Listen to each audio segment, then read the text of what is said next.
Depression, अपयश, मृत्यूचा विचार. गोरक्षनाथ महाराज यांचा हा काळावर विजय मिळवणारा संदेश ऐका. अवधूत चिंतन श्री गुरुदेव दत्त. दत्तगुरूंच्या कृपेने तुमच्या सर्व मनोकामना पूर्ण व्हाव्यात अशी गुरुचरणी प्रार्थना करून आजच्या व्हिडिओला सुरुवात करूया. श्री गुरुदेव दत्त. भाग 1. मनाचा अंधार आणि नाथांची हाक. मित्रांनो, आज मनात खूप अंधार आहे का? सतत वाटतंय की सगळं संपलंय, अपयश पीछा सोडत नाहीये आणि मरणाचे विचार मनात येत आहेत. थांबा, हा व्हिडिओ तुमच्यासाठी एक संकेत आहे. गोरक्षनाथ महाराज म्हणतात, मरण सोपं असतं, पण जगून जिंकणं ही खरी योग साधना आहे. तुम्ही एकटे नाही आहात. ज्यावेळी जगाचे दरवाजे बंद होतात तेव्हा नवनाथांचे दरवाजे उघडतात. हा देह रडण्यासाठी नाही तर लढण्यासाठी मिळाला आहे.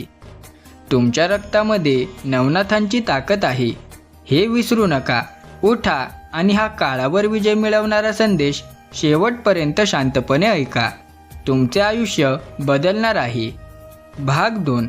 काळावर विजय म्हणजे काय? काळावर विजय म्हणजे अमर होणे नाही, तर संकटाच्या काळात स्थिर राहणे होय. गोरक्षनाथ महाराज यांनी मृत्यूलाही झुकवले होते. जेव्हा माणूस डिप्रेशनमध्ये जातो तेव्हा त्याला काळ खाऊ लागतो, पण गोरक्षनाथ महाराज सांगतात, अलख निरंजन.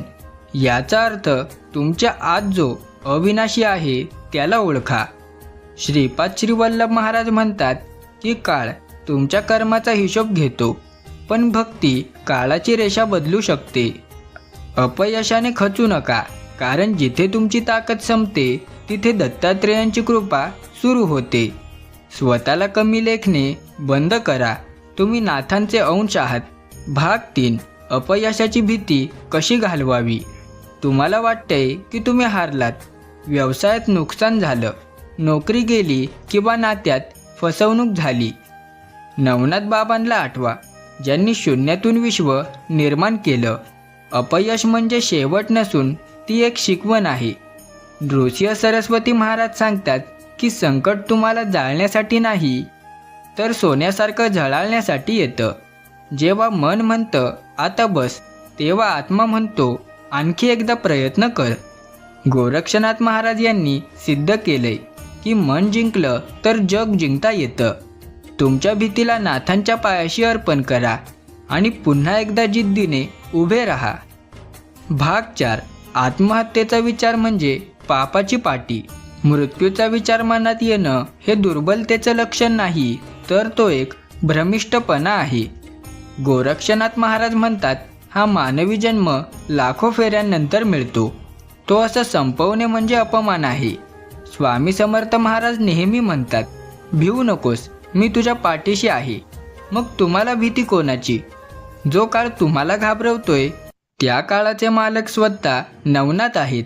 संकटात मरण हा उपाय नसून संकटावर पाय देऊन उभं राहणं ही खरी भक्ती आहे. तुमच्या आईवडिलांच्या डोळ्यातील स्वप्नांचा विचार करा. नाथांचे हात तुम्हाला सावरण्यासाठी सज्ज आहेत. भाग 5. दत्तात्रेयांचा वरदहस्त आणि तुमचं रक्षण.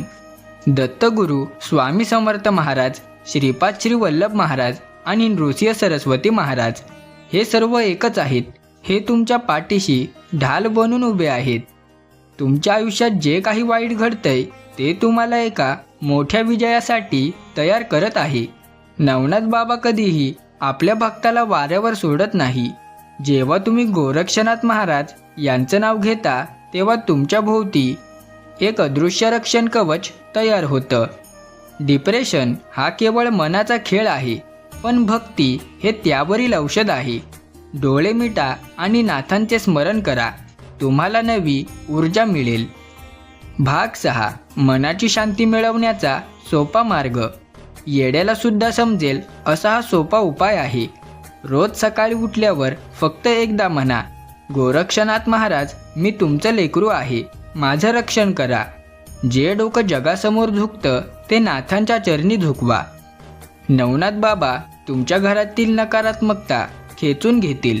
श्रीपाद श्री वल्लभ महाराज म्हणतात, की भक्ताच्या हाकेला धावून जाणं हे देवाचं कर्तव्य आहे. तुमचं काम फक्त विश्वास ठेवणे आहे.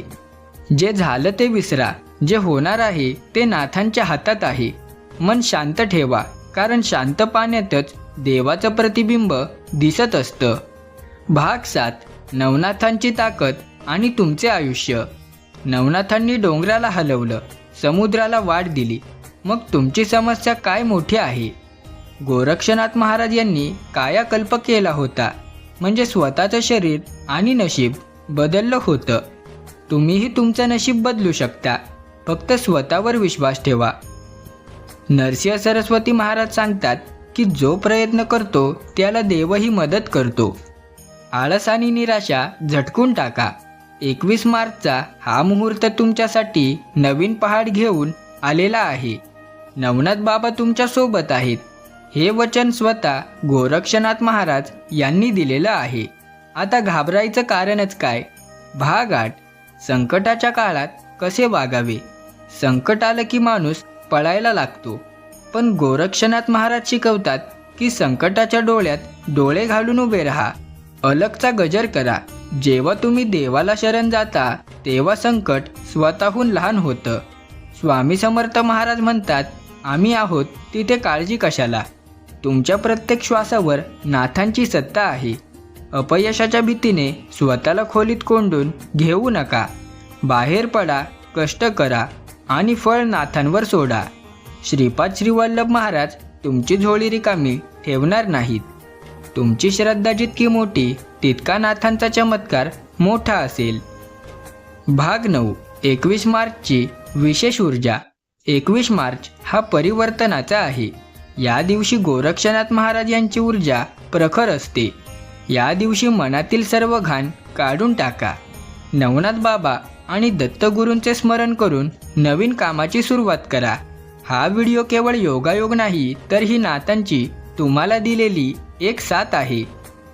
ते तुम्हाला सांगत आहेत की बाळा, तू एकटा नाहीस. नरसिंह सरस्वती महाराज यांच्या कृपेने आयुष्यातील सर्व अडथळे दूर होतील. मृत्यूला घाबरू नका, काळाला घाबरू नका. फक्त सत्याने आणि नीतीने चाला. विजय तुमचाच आहे हे नक्की समजा. भाग 10. विजयाचा संकल्प आणि शेवटचा संदेश. चला तर मग आज एक संकल्प करूया. पुन्हा कधीही मृत्यूचा विचार करायचा नाही. गोरक्षनाथ महाराज यांचा हात पकडून पुढे चालायचं. नवनाथ बाबा तुमच्या मार्गातील काटे दूर करतील.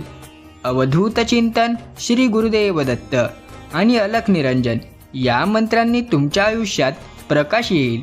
स्वामी समर्थ महाराज, श्रीपाद श्रीवल्लभ महाराज आणि नृसिंह सरस्वती महाराज यांचा आशीर्वाद तुमच्यासोबत आहे. हा व्हिडिओ गरजवंतांपर्यंत पोहोचवा. कदाचित एका शेअरमुळे कुणाचे तरी प्राण वाचतील. बोला शंभूजती गुरु गोरक्षनाथ महाराज की जय. नवनाथ महाराज की जय. 84 सिद्धनाथ महाराज की जय. आयुष्य सुंदर आहे ते भरभरून जगा.